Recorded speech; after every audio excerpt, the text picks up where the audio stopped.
বিসমিল্লাহির রহমানির রহিম। ইন্না হাযাল কোরআন। শুনছেন কিয়ম কোরআনিক মেসেজ ইউটিউব চ্যানেল। আজকে ভিডিওতে এক ভাইয়ের প্রশ্নের জবাব দিচ্ছি। উনি প্রশ্ন করলেন, নবীর কবরকে রওজা বলা যাবে কিনা। আমি তুলনামূলক আলোচনা করছি, কোরআন ভিত্তিক আলোচনা করছি। আপনার এই প্রশ্নের যদি খুব সংক্ষেপে উত্তর দিতে হয় তাহলে বলতে হবে নবীর কবরকে রওজা বলা যাবে না। এর কারণ আমি খুব সহজভাবে কোরআন থেকে বুঝিয়ে দিচ্ছি।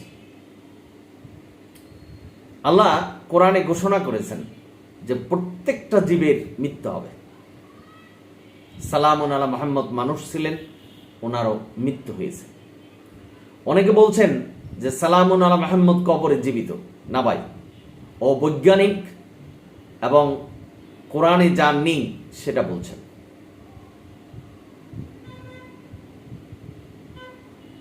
আদম থেকে ধরে মুহাম্মদ পর্যন্ত সমস্ত নবী রাসূলের মৃত্যু হয়েছে। মৃত্যুটা কি? আত্মার কিন্তু কোনো মৃত্যু নেই।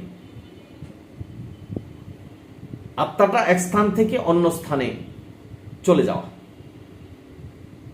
অর্থাৎ এই দুনিয়াতে আমরা পরীক্ষা দিচ্ছি, পরীক্ষা যখন আমাদের শেষ হয়ে যাবে, আল্লাহর যখন হুকুম হবে আমাদেরকে মৃত্যুবরণ করতে হবে। অর্থাৎ আমাদের আত্মাটা আমাদের কর্ম অনুসারে ইল্লিন বা সিজ্জিনে থাকবে, অপেক্ষা করতে থাকবে সেই শেষ বিচার দিন পর্যন্ত। বিচার দিনের পরে আল্লাহ যাকে জান্নাত দিবেন তারা জান্নাতে যাবে, তারা জান্নাতের বাগানে থাকবেন। এবার আসুন, আপনাকে আপনার এই প্রশ্ন বুঝতে হলে রওজা শব্দের অর্থ জানতে হবে।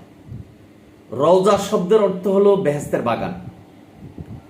এখন যদি আপনি বলেন যে নবীর রওজা, তার মানে নবীর বেহেশতের বাগান, নবীকে বেহেশতের বাগানের মালিক বানালেন। সূরা ইখলাসে আল্লাহ বলছেন যে এই দুনিয়াতে আল্লাহর সাথে কার তুলনা নেই। আল্লাহর সাথে মানে তার কিতাব কোরআনের সাথে তুলনা নেই, জান্নাত জাহান্নামের সাথে তুলনা নেই, আল্লাহর বিধানের সাথে তুলনা নেই, কিন্তু মানুষ করছেন। সুতরাং এই রওজা শব্দের অর্থ হলো বেহেশতের বাগান। নবীর রওজা তার মানে নবীর বেহেশতের বাগান, এই কথা বলা যাবে না। আপনারা যদি সঠিক অর্থটা বুঝতে পারেন তাহলে নিজেই বুঝতে পারবেন যে এই কথাটা বলা উচিত না। মৃত্যুর পরে মানুষকে কবরস্থ করতে হবে, সেটা কোরআন নির্দেশনা দিয়েছেন সূরা আবাসা। এবং আদমের এক সন্তান আরেক সন্তানকে মেরে ফেললেন, কিভাবে কবরস্থ করতে হবে এটা কাক এসে দেখিয়ে দিয়েছিলেন। সুতরাং কবরস্থ অর্থাৎ মাটির নিচে দিতে হবে। কবরে মানুষ জীবিত থাকে, আবার এখানে জীবিত করে সওয়াল জবাব দিতে হয়, ফেরেশতারা আসে, এই ধরনের নির্দেশনা কোরআন দেয়। অর্থাৎ আত্মা ইল্লিন সিজ্জিনে থাকবে।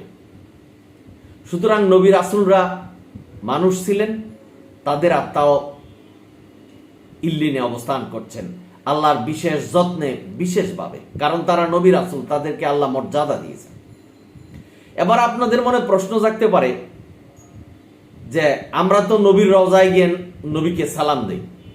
কেউ কেউ আবার বলছেন যে সালাম শুনতে পাই না। ভাই, মিথ্যা বলছেন।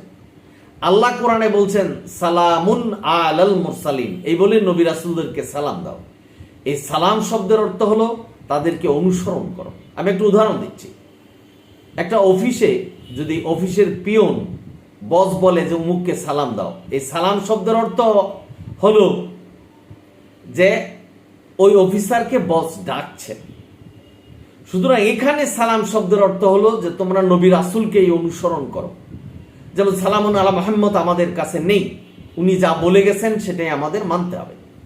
তবে আল্লাহ নবীকে বলছেন যে শুধু কোরআন মানো। নবী শুধু কোরআন মেনেছেন, এটাই আমাদের বিশ্বাস করতে হবে। নবী রাসূলদের মৃত্যু হয়েছে, তারা কি এখন জান্নাতে আছে কিনা আল্লাহ আমাদের জানায়নি। কারণ বিচার দিন আছে, আল্লাহ বিচার করবেন, তারপরে মানুষকে জান্নাত জাহান্নামে দিবেন। তো নবী রাসূলরা নিঃসন্দেহে কোরআন মেনেছেন, আল্লাহর নির্দেশনা মেনে গেছেন। যে নবীর কাছে যে নির্দেশনা ছিল সেই নির্দেশনায় মেনে গেছে। আমরা বলতে পারি যে নবী রাসূলরা জান্নাতে। সুতরাং এখন জান্নাতে আছে কিনা সেটা আমরা জানি না। আমরা নবী রাসূলদেরকে সালাম দিতে বলছে, এই সালামের জবাব নবী রাসূলরা কিভাবে নিবেন এবং আমাদের কাছে এই নবী রাসূলদের সওয়াব বা সালামের যে জবাব সেটা কিভাবে দিবেন সেটা আল্লাহই ভালো জানেন। কারণ আমরা ব্যক্তিগতভাবে নবীর কবরে গিয়ে সালাম দিলে ওনার শব্দ শুনতে পাই, এই ধরনের নির্দেশনা নেই। বা কেউ যদি বিশ্বাস করেন তাহলে পথভ্রষ্ট হবেন। নবী রাসূল থেকে ধরে সাধারণ মানুষ সকলেরই মৃত্যু হয়েছে। আশা করি বুঝতে পেরেছেন। আপনারা সকলেই ভালো থাকুন, সুন্দর থাকুন, কোরআনের পথে থাকুন। যদি ভিডিও ভালো লাগে সাবস্ক্রাইব এবং শেয়ার করবেন। অনিল হামদুলিল্লাহ রাব্বিল আলামিন।